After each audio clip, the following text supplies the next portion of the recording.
Mike, talked to Mike before I had made my decision because he's one of the few people that I really, really trust in the paddock. So I just wanted to talk him through my options and listen to his feedback.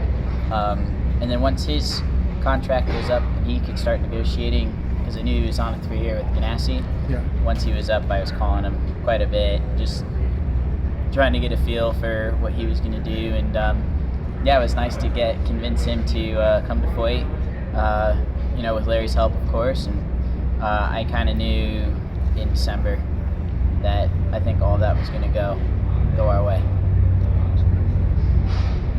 And we talked about this is your best start here. Mm-hmm. So how do you hold in your expectations and wishes against 200 laps of racing? I don't think it changes at all.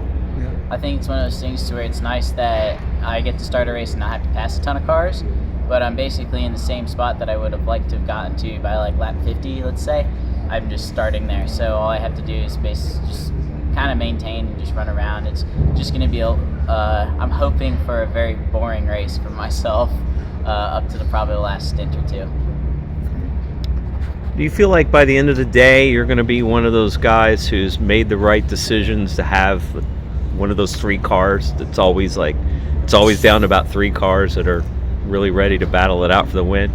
I'd say right now there's 6 cars that could probably win this race if everything goes the correct way. Mm-hmm. Now, the order of which those 6 finish, I mean, if you take a look at last year's race, you have the man that never makes a mistake, made a mistake.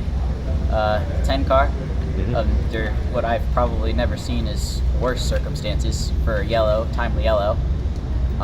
So it's just anything. I mean, I'm kind of, I'm expecting something to happen to us as I am everybody else. That's what 500 miles does. Right. There's no way that you could be the fastest car on track, and I think my boss has proved this the best in the 70s.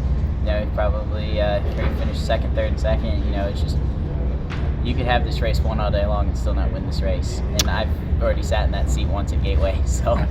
Yeah, and all those little decisions though that goes into making your car one of the top car at the end of the day. Do you feel like you're totally prepared to? Yeah, we're definitely one of the best cars.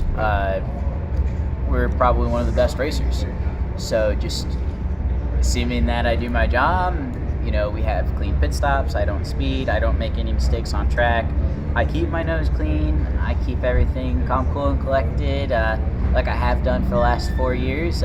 We'll be there in the end. My philosophy at this race is it's just like any other race. You can always come back from somewhere here.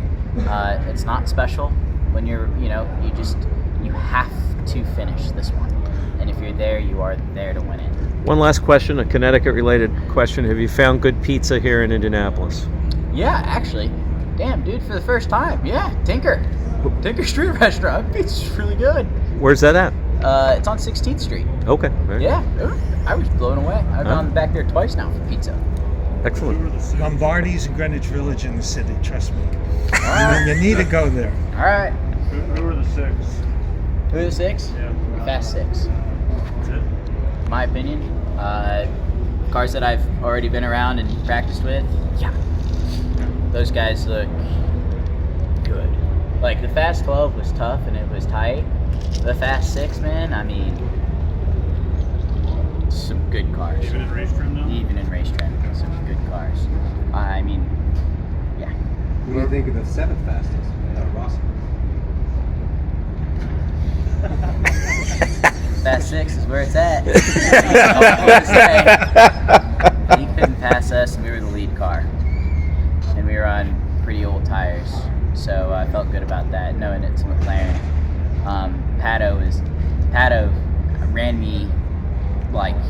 me down right outside of number 2, like right off of 2. Like, we didn't even hit the grass line yet. So I think that he's not quite as comfortable as his teammate. I do know that, or at least I can see that. It seems like the consensus is that the first 1, 2, maybe 3 cars are going to be swapping positions pretty darn often throughout the race, but then 5th and farther on back, it's going to be harder to pull out. Is that kind of what you felt as well? Well, it's really hard to say, to be perfectly honest. you don't really know what people have for fuel and for tires. When I was third in line, I was able to pass, but I was also, the way that we were on fuel with tires, I'm not going to say that we were the best, but we were not definitely the worst. And when we put stickers on, I went to the back of the pack, and I was passing cars all the way from the tail of the train.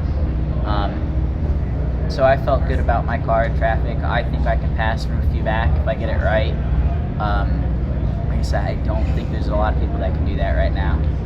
So it's, but I do think it's gonna be more racy this year than it has been the last two. You like the aerodynamic changes, the setup package? Yeah, I think that the series has actually done a really good job with the new pieces. They've done a good job with a little bit more adjustability for everybody because you're now allowed to remove certain pieces and have certain configurations that are more efficient for downforce and drag. So I think the car's the best it's been in a while. I'd still like to see it better. I think that there's definitely ways that we can make that happen, but they don't want pack racing, and I guess I'm okay with that because I've never raced in pack racing, so I can't comment. So how do you manage, like, okay, you're saying you want to be there at the end and stuff, but there's going to be opportunities, what we were just talking about with passing and stuff, right in front of you. So how do you balance that early in the race, like risk taking and when to be conservative or not? I think that if there's a pass given to you, say you're running fifth in the train, fourth makes a mistake, and you can pass him easily, you're going to take that pass. Same thing if you're second and you're going back and forth with the leader, and you're leapfrogging in a sense. I think it depends on fuel.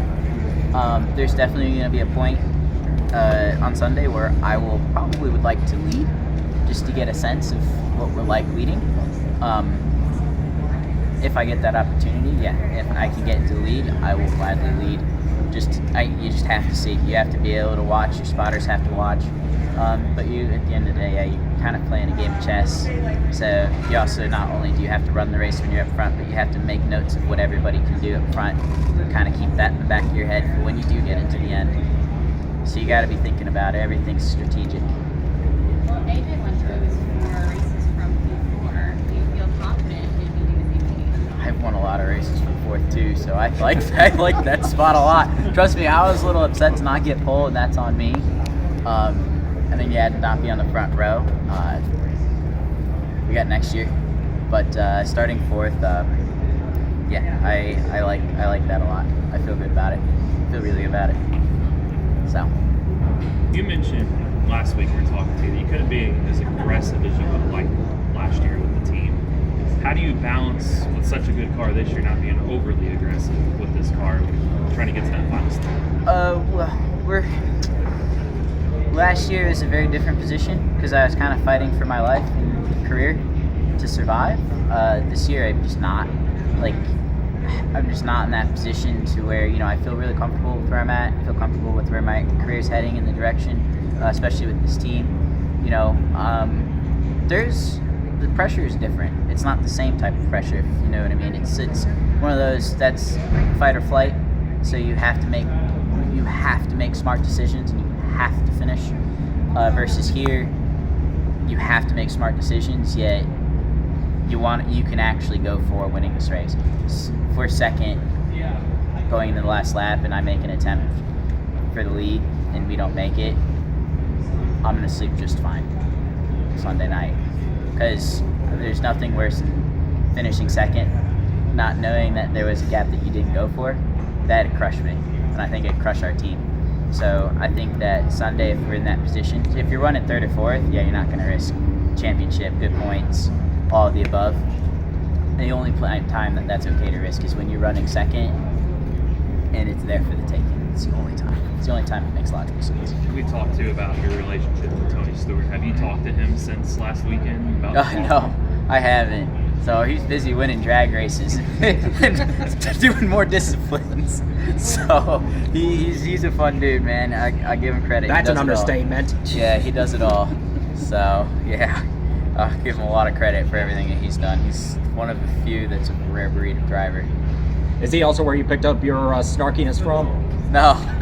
I wouldn't call it snarkiness, but no, it's just one of those things where I just want to kind of be more myself. I think being in the position we are this month has been a lot of fun. I don't take any of it for granted, that's for sure, because I definitely was sitting on the couch for a long time and being part-time, so I'm just very fortunate. Like I said, I just want to do the best I can for these guys, and having AJ is probably, as a boss, is probably one of the coolest things. So just listen to his stories and stuff. It's kind of like one of those things where you kind of wish I was around to see that racing growing up, but I wasn't. So I'm taking in the fact that I do spend almost every day with him at the track, listening to those stories. So don't take that for granted. So. Would you say that this team feels more like a home than the other places you've been so far? In your career? Yeah.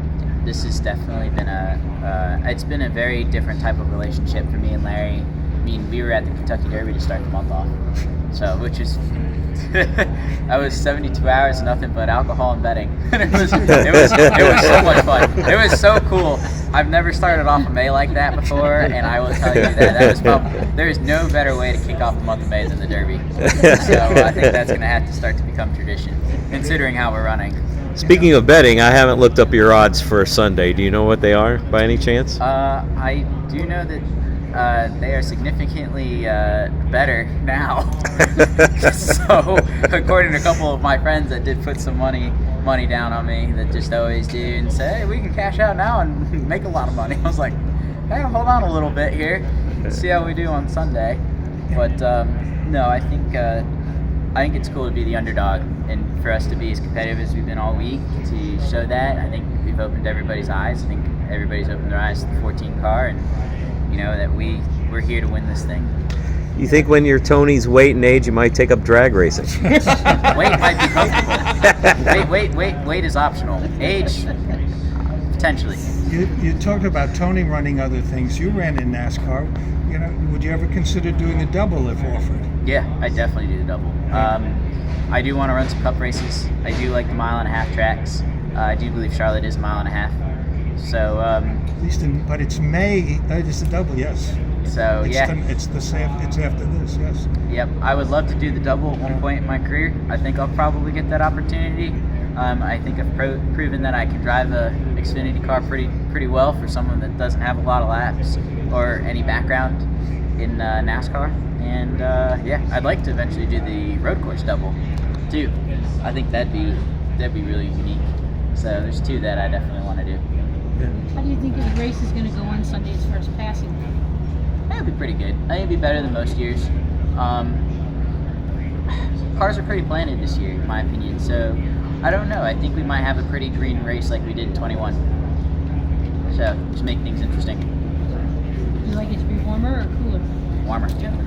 Gotta be warmer. I practiced law for 25 years. Stick to racing. Yeah. The weekends are less stressful.